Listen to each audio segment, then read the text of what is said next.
And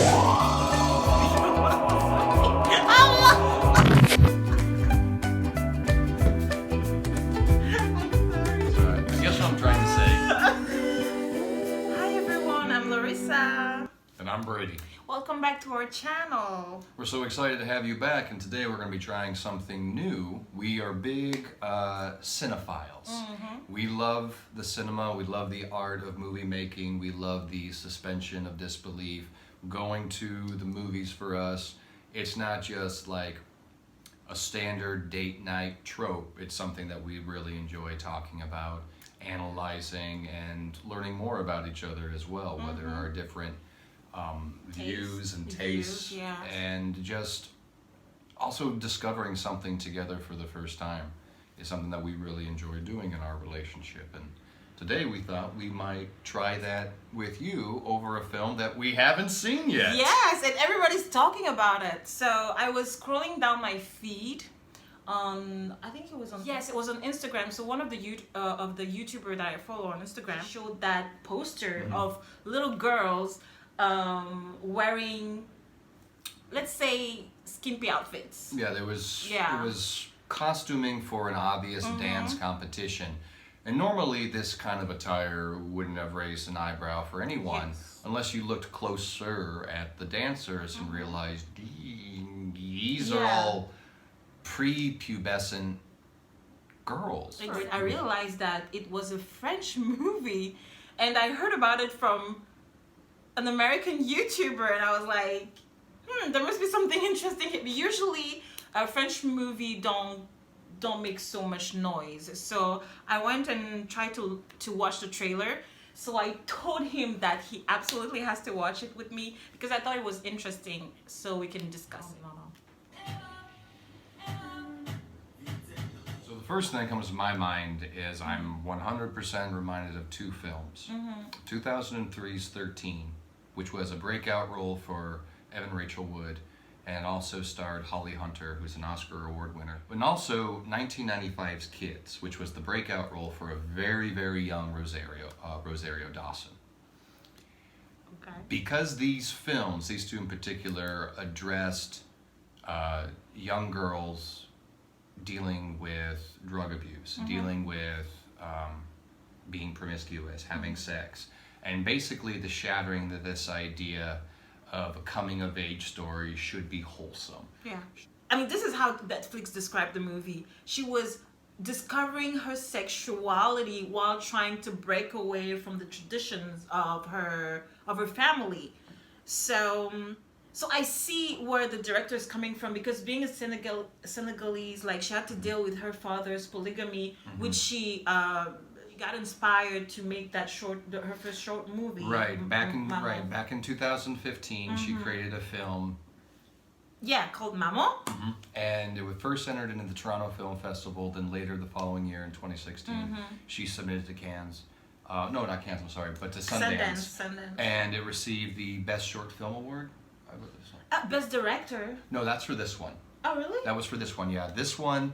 For Cuties, she received the award this year, Directing Award for World Cinema Dramatic. That was the name of the category. This director, she already has a blip on the radar. Yeah. Drawing from past experience, being from Senegal, being the child that was the product of a polygamous relationship. And you see this, which is not a common trope in cinema, and I would imagine not even a common trope in French cinema. Yeah, no, it's not. So this is a topic of discussion that's not going to normally be discussed, let alone the fact that your star, your lead actress, is a girl, a child, who is black, who is an immigrant, who has a family upbringing that is not orthodox, so we say, just for lack of better terminology.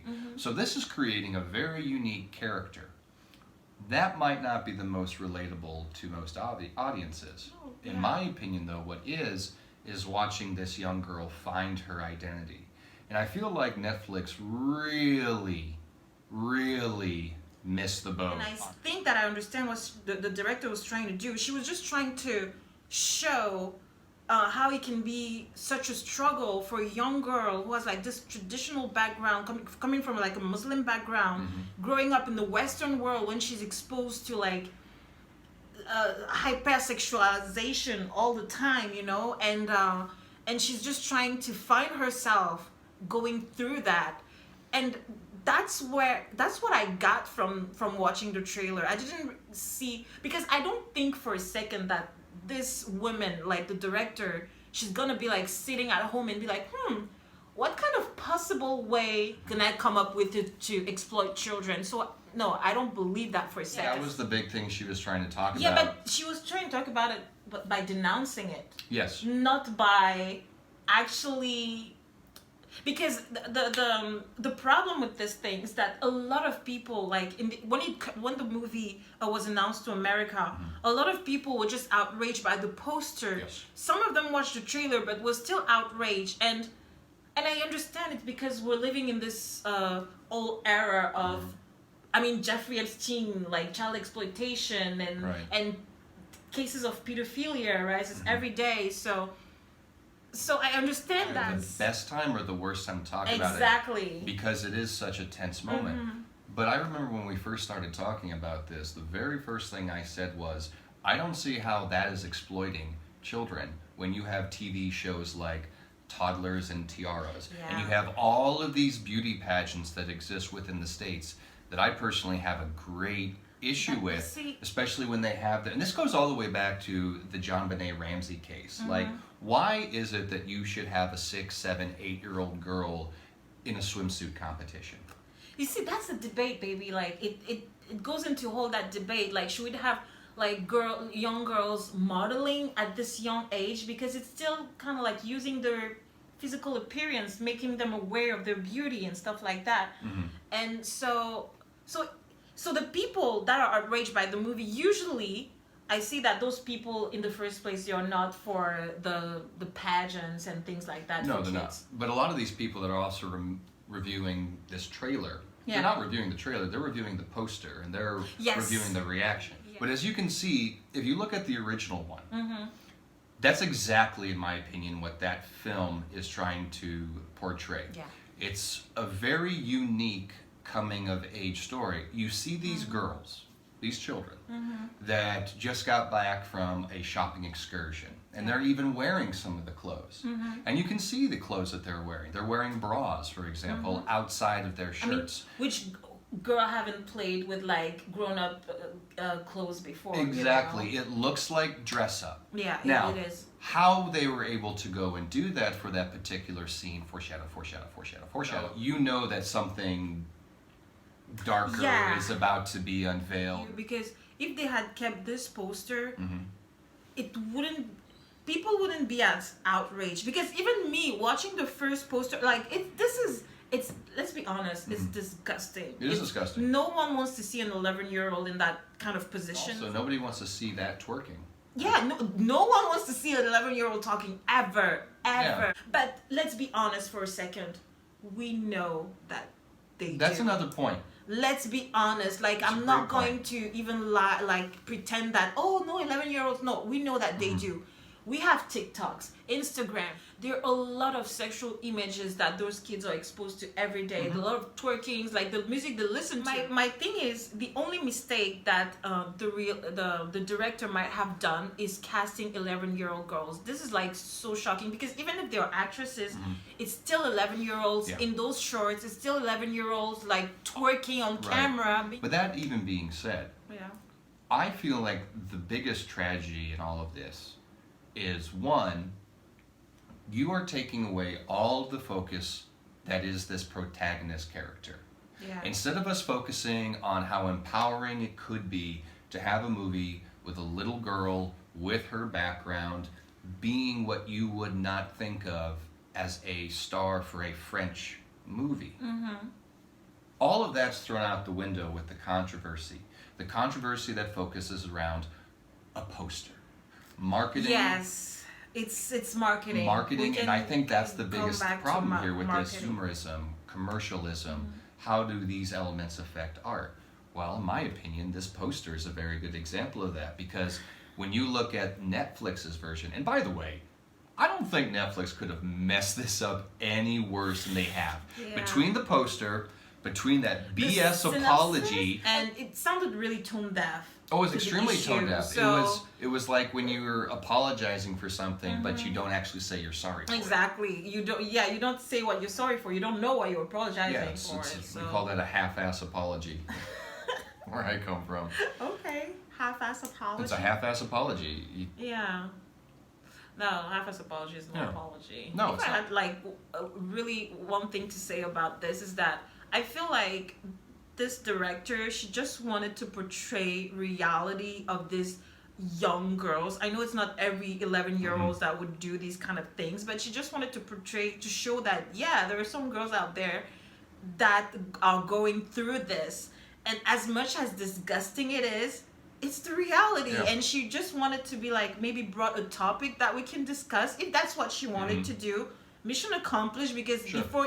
even before the movie is available in the US, people are already talking about this. For a coming-of-age story that is so deeply invested in this director's own personal story, her background, a story that's very complicated and not easy to tell. When focusing on the aspects that are taboo or controversial, I worry that that will be overshadowed. We cannot know what she wanted to say because we haven't seen the movie exactly. Correct. So if that's what she wanted to say, it's a good thing, I guess.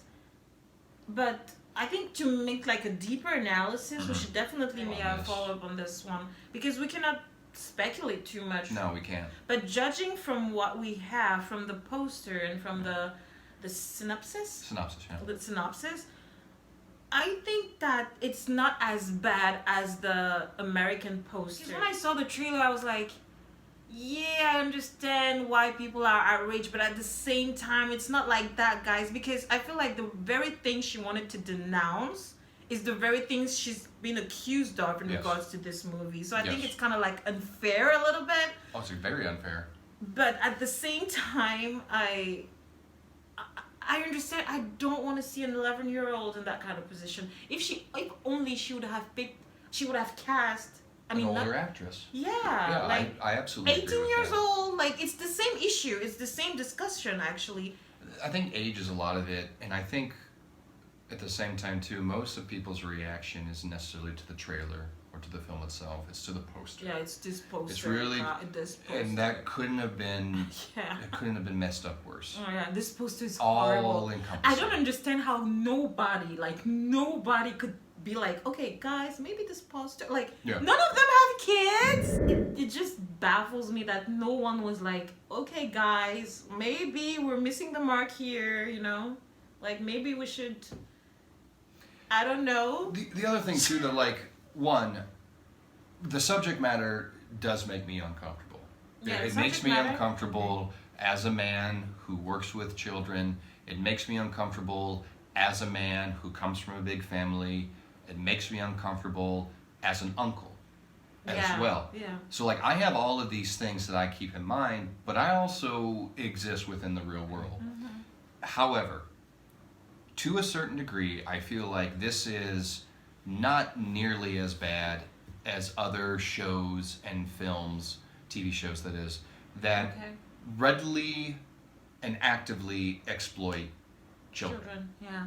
And I'm specifically referring Yeah, to I your think- beauty pageant shows, your toddlers and tiaras or whatever in the world they're I don't called. think it's but- the same thing. Yeah, you're right. But like this film, in my opinion, just off the trailer, this is not a film about exploiting childhood. Yeah. It's not about saying farewell to one's youth. You know, coming of age story, 100% I do agree with it. An unorthodox approach, yes. A story that needs to be told, I'll listen to that story. I would like to know if it's just the Americans like that are so outraged by this, because I don't feel like French people have reacted too much. I think that's something that's worth analyzing. Is like how much of this is an international reaction, how much of this is a Western reaction, how much of this is an American reaction. Yeah, because in France, actually, the movie had good reviews, you know, and good critics. Well received at Sundance. It was well received, so up until it The was poster. brought up to the United States Yeah. and the poster, of course. So I really am interested to know if it's more like You're very pretty. you're so handsome. Stop. I wanted like I was thinking like is it more like an American issue, you know, like because you're so conservative in America. Like it's so ridiculous because you're the guys in America that have the most sexualized things ever, Yeah, but and we're you're also the most also prudish. the most Prudish. conservative and prudish. Like Yeah, to the two extremes. You have the I two would say extremes there. hypocritical.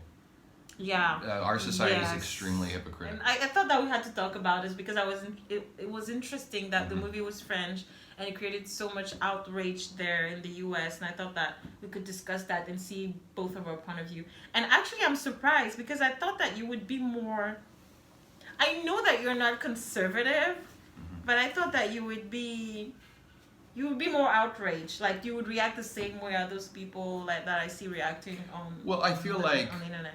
I can't make a judgment until I see the movie. We're basing so smart, that's all I knew. Good point. we're basing our opinion simply off of a 1 minute 34-second trailer and a poster. Yes. 2 posters. Yeah, that's kind technically. of like unfair. I think it's very understand unfair to the people are- director. Yeah, it's very unfair. I think Netflix messed that thing up for the director so bad. Very much so. So like bad. I want to know more about these stories she has to tell. I wanted to hear more from an immigrant Yeah. from Senegal who's French, who had a very unique childhood growing up in a polygamous family.